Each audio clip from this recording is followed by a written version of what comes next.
President Donald Trump said Friday that U.S. intelligence officials are investigating whether the novel coronavirus began spreading after an accident at a Chinese high-security biomedical laboratory in Wuhan.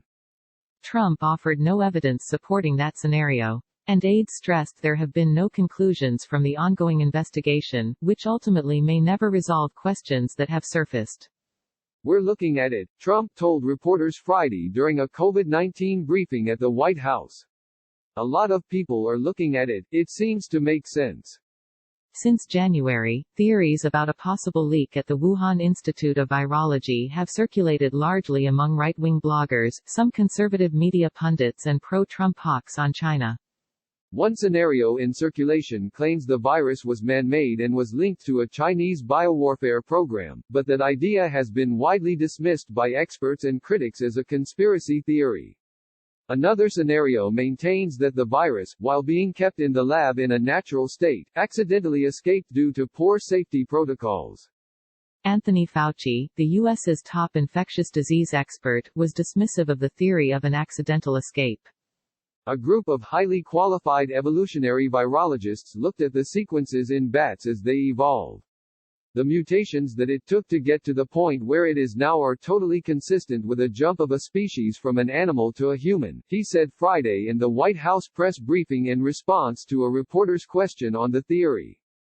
But two administration officials with knowledge of the investigation, speaking to USA Today on condition of anonymity because it is classified and sensitive, said they have always questioned China's account of how the virus originated and have taken seriously suggestions that it may have resulted from a lab accident that the Chinese are covering up.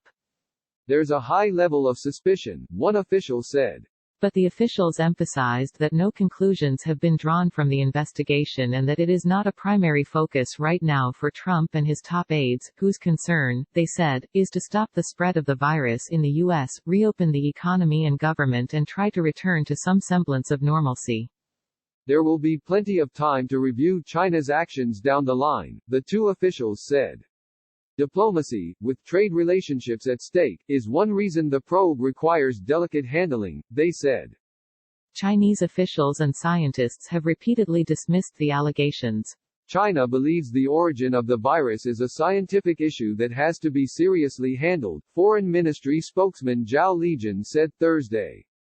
The World Health Organization said there is no evidence proving that it is made in a lab. And many renowned medical experts have also said that the claim that the virus leaked from a lab has no scientific basis. China will continue to work with other nations and support each other. But China's lack of transparency over its COVID-19 outbreak has helped give oxygen to theories about the origin of the virus. Until the Chinese government convinces me otherwise, I'll continue to argue that the most likely explanation is that this virus was one of thousands of viruses that were being kept in bio-labs in Wuhan and that a lab worker got infected, said Stephen Mosier, a China expert and president of Population Research Institute, a Virginia-based pro-life advocate whose blog posts and opinion columns in the New York Post and elsewhere were among the first to float uncorroborated theories about an accidental leak. It's also possible an infected animal was sold from the lab, a horseshoe bat, probably, to the nearby wet market for a very good price. It was then butchered on the spot, bloody and dripping, and wound up on someone's dinner table and the virus infected somebody in that process, Mosier said, describing a purely theoretical scenario. Mosier conceded he can't prove anything and that his ideas are based on conjectural factors such as Wuhan being a center for coronavirus research in bats, China's reported dangerous lab safety record and Beijing's obfuscation on the pandemic. Beijing has clouded and revised information about its infections and deaths and detained medical workers who blew the whistle over concerns about China's handling of its response. An Associated Press investigation found China didn't inform the public about the virus for nearly a week, enabling it to spread undetected at a vital moment. China's Foreign Ministry spokesman Lijian Zhao has also pushed a false counter-narrative that coronavirus originated with the U.S. military. In late January, Danny Shalom, a former Israeli military intelligence officer, said in a Washington Times newspaper article that the Wuhan Institute of Virology is linked to a Chinese covert bioweapons program. He did not provide any evidence. He noted the relative proximity, about 20 miles, of the institute to Wuhan's seafood market, which China originally pinpointed as the possible origin of the virus. Shalom did not want to comment further on his claims when contacted by USA Today. On March 25, The Washington Times appended an editor's note to its story in which Shalom appears saying scientists outside of China concluded that COVID-19 does not show signs of having been manufactured or purposefully manipulated in a lab. Analysis: Trump halts funding to WHO, experts say we need it now more than ever. But the exact origins of the virus remain murky.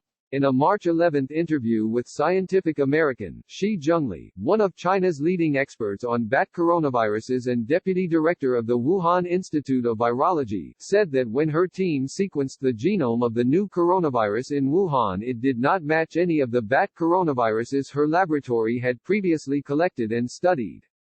A research paper by a group of Chinese scientists published in January by The Lancet, a well-respected British medical journal, revealed the first COVID-19 patient, identified on December 1, had no apparent connection to Wuhan's wet market. Nor did about a third of the initial large cluster of confirmed cases, a revelation that's raised eyebrows.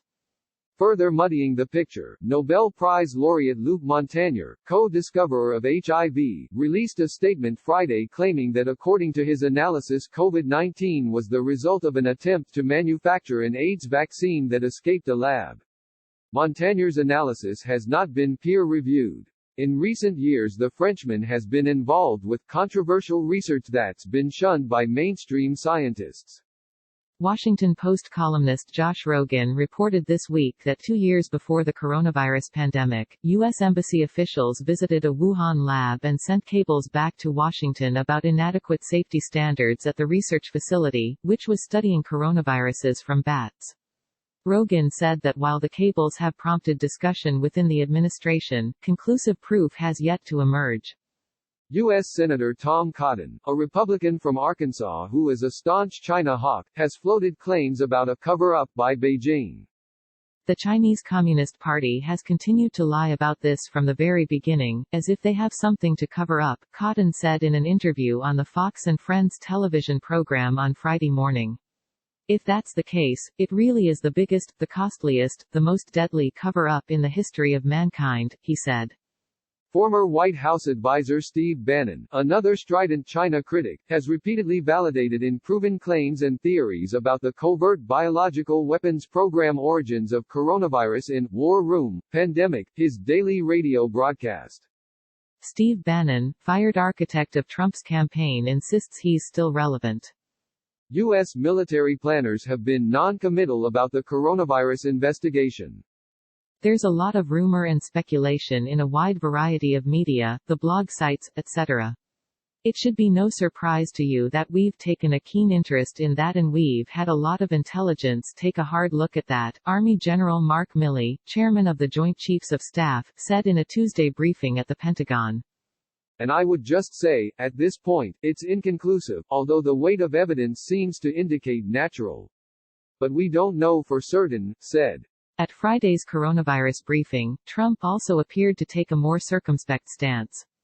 A lot of strange things are happening, he said. We're going to find out. Contributing, David Heath.